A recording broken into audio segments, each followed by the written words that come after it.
ಸಾವಿರ ದಿನದ ಸಾಧನೆ ಹುಚ್ಚು ಮದುವೆಯಲ್ಲಿ ಉಂಡವನೇ ಜಾಣ ಎನ್ ಮಹೇಶ್ ಆರೋಪ. ರಾಜ್ಯ ಸರ್ಕಾರ ಕಾನೂನು ಸುವ್ಯವಸ್ಥೆ ಕಾಪಾಡುವಲ್ಲಿ ಸಂಪೂರ್ಣ ವಿಫಲ.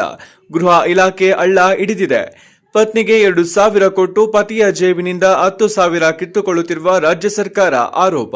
ಚಾಮರಾಜನಗರ ರಾಜ್ಯ ಕಾಂಗ್ರೆಸ್ ಸರ್ಕಾರದ 1000 ದಿನದ ಸಾಧನೆ ಶೂನ್ಯವಾಗಿದ್ದು ಹುಚ್ಚು ಮದುವೆಯಲ್ಲಿ ಉಂಡವನೇ ಜಾಣ ಎಂಬಂತಾಗಿದೆ ಎಂದು ಮಾಜಿ ಸಚಿವ ಬಿಜೆಪಿ ರಾಜ್ಯ ಉಪಾಧ್ಯಕ್ಷ ಎನ್ ಮಹೇಶ್ ಆರೋಪಿಸಿದರು.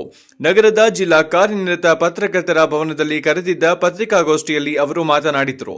ಮುಖ್ಯಮಂತ್ರಿ ಸಿದ್ದರಾಮಯ್ಯ ಅವರ ನೇತೃತ್ವದ ಕಾಂಗ್ರೆಸ್ ಸರ್ಕಾರ ಅಧಿಕಾರಕ್ಕೆ ಬಂದು 1000 ದಿನಗಳು ಪೂರೈಸಿದ್ದು, ಸಾವಿರಾರು ದಿನಗಳ ಆಡಳಿತದಲ್ಲಿ ಸಾವಿರಾರು ಸಮಸ್ಯೆಗಳನ್ನು ಸರ್ಕಾರ ಮಹಾಜನತೆಯ ತಲೆಯ ಮೇಲೆ ಹಾಕಿದೆ.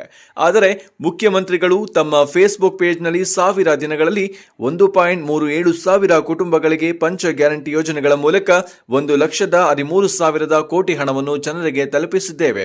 ಅದರ ಪರಿಣಾಮದಿಂದ ತಲಾದಾಯ ಜಾಸ್ತಿಯಾಗಿದ್ದು ನಮ್ಮ ರಾಜ್ಯ ನಂಬರ್ 1 ಸ್ಥಾನದಲ್ಲಿದೆ. ಅಲ್ಲದೆ 1 ಲಕ್ಷ ಕೋಟಿ ಅಭಿವೃದ್ಧಿ ಯೋಜನೆಗಳಿಗೆ ಬಳಸಲಾಗಿದೆ ಎಂದು ಹೇಳಿದ್ದಾರೆ.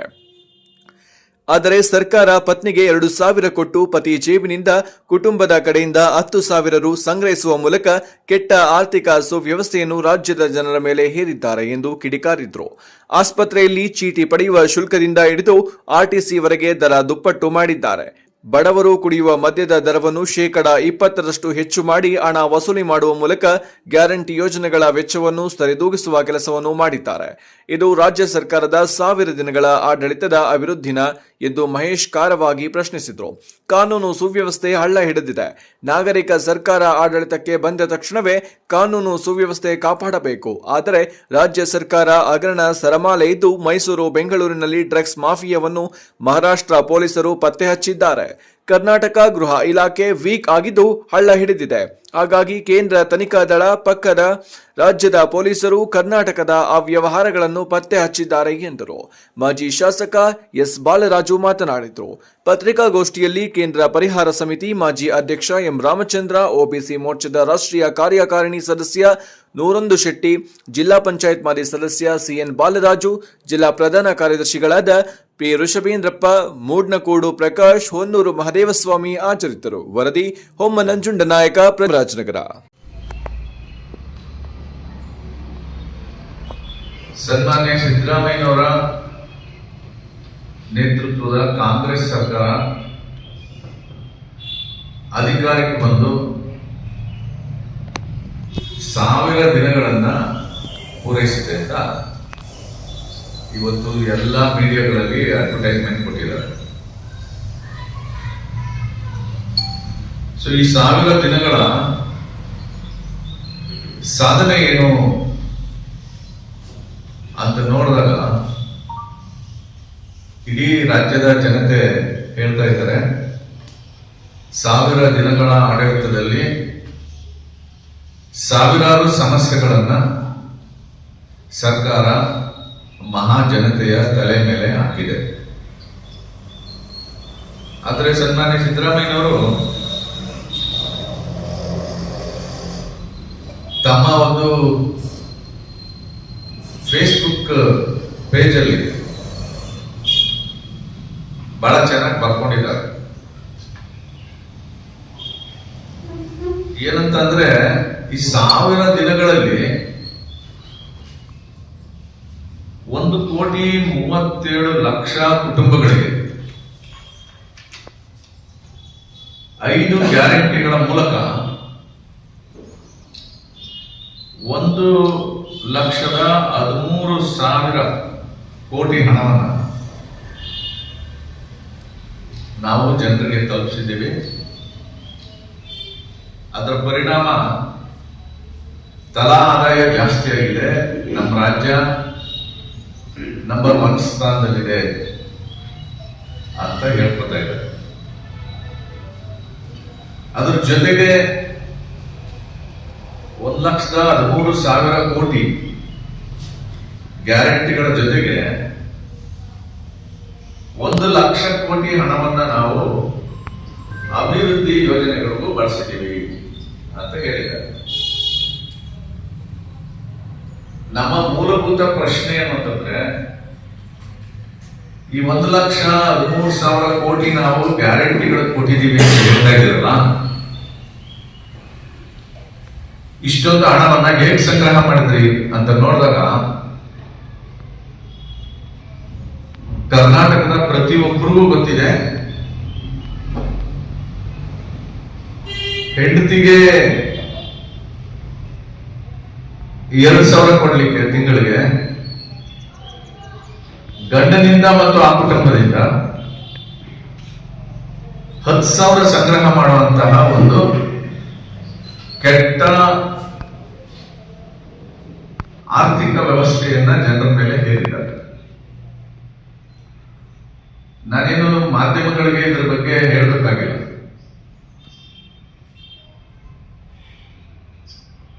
ಆಸ್ಪತ್ರೆಯಲ್ಲಿ ಚೀಟಿ ಬರೆದುಕೊಳ್ಳೋದಕ್ಕೆ ಇರ್ತಕ್ಕಂಥ ಫೀಸ್ ಇದೆಯಲ್ಲ, ಅದರಿಂದ ಹಿಡಿದು RTC ಕೊಡೋವರೆಗೆ ದರಗಳನ್ನ ಹೇಗೆ ದುಪ್ಪಟ್ಟು ಮಾಡಿ ಹಣ ವಸೂಲು ಮಾಡ್ತಾ ಇದ್ದಾರೆ ಅನ್ನೋದು, ಯಾರ್ಯಾರು 2,000 ರೂಪಾಯಿ ಫಲಾನುಭವಿಗಳಿದ್ದಾರೆ, 1,37,00,000 ಕುಟುಂಬಗಳಿದೆ, ಆ ಕುಟುಂಬದ ಎಲ್ಲರಿಗೂ ಗೊತ್ತು. 40,000 ಕೋಟಿ ಅಬಕಾರಿ ಆದಾಯನ ಸಂಗ್ರಹ ಮಾಡಬೇಕು ಅಂತ ಹೇಳಿ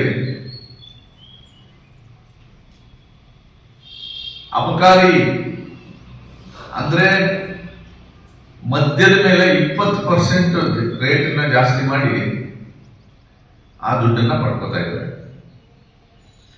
ಈ 1,37,00,000 ಕುಟುಂಬಗಳಿದಾರಲ್ಲ,